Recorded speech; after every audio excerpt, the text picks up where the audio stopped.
So, I have bad news to share with you. As a foster parent, I get to have kids and kids get to go home. Sometimes we stay in touch and I have particularly those that I love, that I did all the best I can, but it wasn't possible. So, there's two brothers that I had and I love them. They are really wonderful kids, but I just got bad news about one of them. One of them is sick and we don't know how he's doing. And it's really sad when you, as I said, as foster parents, we get attached to our kids. We get to know who they are. We get to know their worries. We get to know all. But when you get to be told that one of your kids that you cared for is at the hospital and they have cancer and it's leukemia, you want to ask God why, and why. But also know our bodies are temporary and there's nothing we can do to truly change that. And I'm truly being human and I'm being honest. But sometimes you ask God, but why this time? Those are the news that I've had and I'm gonna tell my little ones. And then we get to go to the hospital.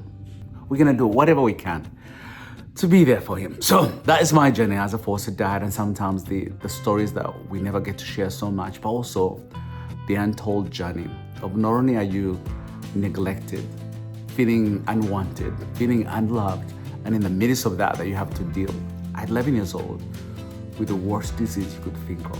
So please pray for him, and I'm gonna break the news to my kids. You know, we've gotta go see him, so I can't just, hey, your friend has a flu. No, I gotta be honest with them and let them know that he's sick and we're gonna go to the hospital, go see this little one. So join me, but above all, please pray for us as we step in this. Thank you.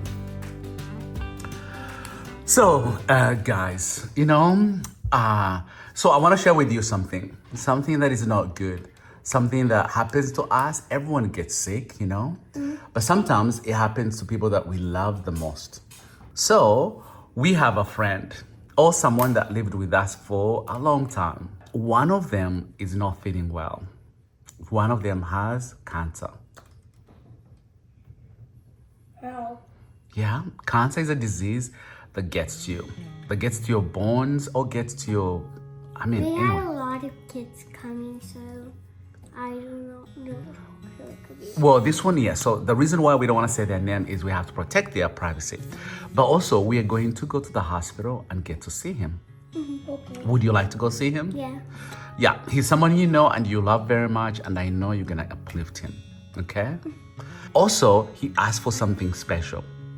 So as a family, we're gonna go to Best Buy and get something that will keep him busy while he's at the hospital. Okay? So here's what I need from you guys. Get your iPads and then we're gonna chargers, yes, and then we're gonna the hospital, okay?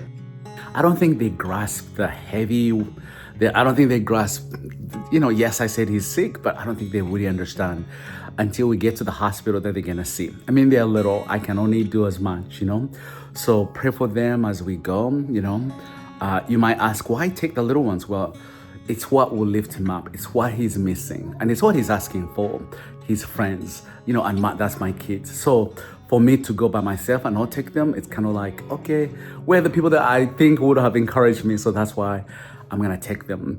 Our kids are used to seeing the worst of the worst, not like they have to, but it's the best way they can get to encourage him as well. So we're off to the hospital and we'll see how it goes. What do you think we should get him? We can get him a Switch, we can get him Xbox, we can get him PlayStation. So what should we get for him? Nintendo Switch? Nintendo Switch too. I don't know. Let's go. Should we get him some games too? I'm gonna ask his aunt to see what he likes. Wow. You like this place? Come and see. I like this watch. You like that watch? That's not what we came. That's not what we came for. Okay. So guys, let me tell you what we're getting for him. Come on. What? Isabella. So what we're getting for him and what he asked for is a PlayStation. Can we get him games? He has some that he has at home or the hospital. Yeah, is that cool? Mm-hmm. So you're all paying for it? Excuse you? Yeah, let's go get it. Let's go. This way. This way.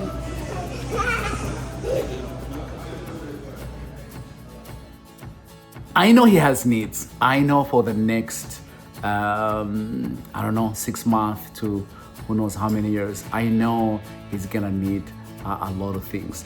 And I'm asking you, right now I cannot tell you what, but I just want you to be aware that how we can help him transition to his new family.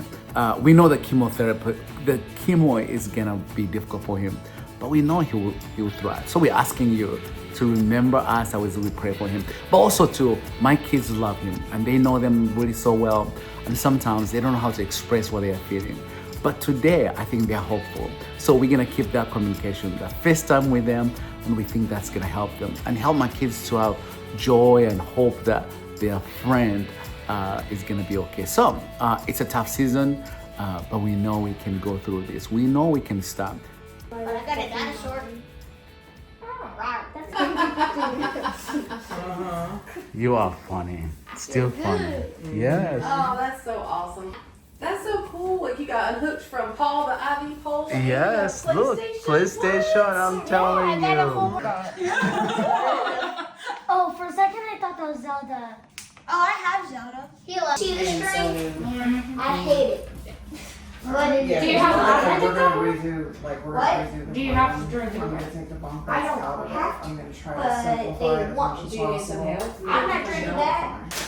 Yeah, That's what I got in here. And I Like, get those fans for a that. croissant with a white chicken on it. Yeah, that's what we were talking about because when Oh, he yeah. goes to live with them. Yeah, this so croissant's we're old. offering them the life insurance. He's a happy kid. He's really positive. We've known him for that. Always positive. He always sees the best. Sometimes when others see in the hard way. And it's really nice to see him really, he's 11. We've had him since he was 9 and we got to know him really well. He's a good kid, But the sad part is, yes, his biological parents are not there and he's in foster care, But also we know what is coming ahead of him is wonderful. He has a family that loves him so much. 2 families that care for him in every way, shape, form you could imagine. And they are there for him. And it's really been a joy to see them walk with him, be there with him in the hospital. I cannot imagine being in foster care. 1, you're losing your biological parents, and then 2, you move from home to home. They've been with me. So that means they've been in several homes. But I cannot imagine going through that while you're sick, So for us to watch really have a stable home and we know he's going for adoption, which is really awesome. What a joy to truly watch. What a joy to see. But also, sometimes I began this video saying that you want to ask God, why? Why and why and why? And so for me, I think where I was beginning to ask why after seeing him and his family and those around him, surrounding him, really, really gave me a glimpse of he's going to be okay. That he has a stable home that loves him. That he has all the resources that he needs, the best doctors you could think of, that we know he's being taken care of. He's in his early stage right now, but I can't imagine that you're 11 years old and you have cancer and you have no clue what's happening next and you have no clue how many chemos you have to go through. And that is really difficult to watch and that is really hard for sure in every way, shape, form you could imagine. And so that was really difficult for me as a parent, for a child that you love so much, for a child you took care of, to see them be in a place where they're helpless is hard, And I can't imagine for all people who have kids in the hospital, I can't imagine how you go to bed every night knowing that you're not bringing your little one at home, but also knowing that what's the future for them. Hey, here comes a helicopter, guys. Oh, helicopter. Ooh, helicopter. I see it all the time. It's landing. Whoa. It's trying to land. Yeah.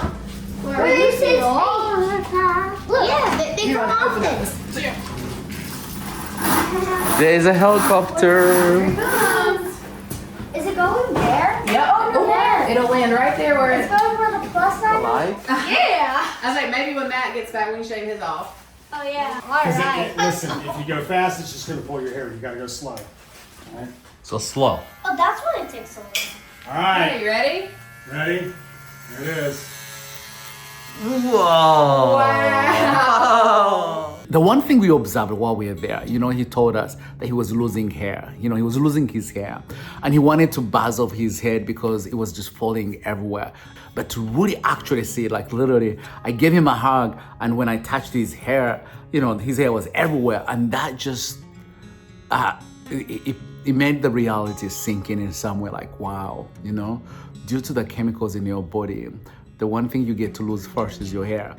So it was hard to watch, but also it was a joy to see him get a new buzz, a new look, and it was really fun, and he was really looking forward to that. And he made it positive. He is a pro when it comes to being positive. So it was a joy to see him look to the future. Yeah, let's see where we're at. How's that feel? Great, actually. Right? Yeah. Chocolate. Okay, chocolate, eat it though. Eat it. It doesn't look bad, man. It really doesn't.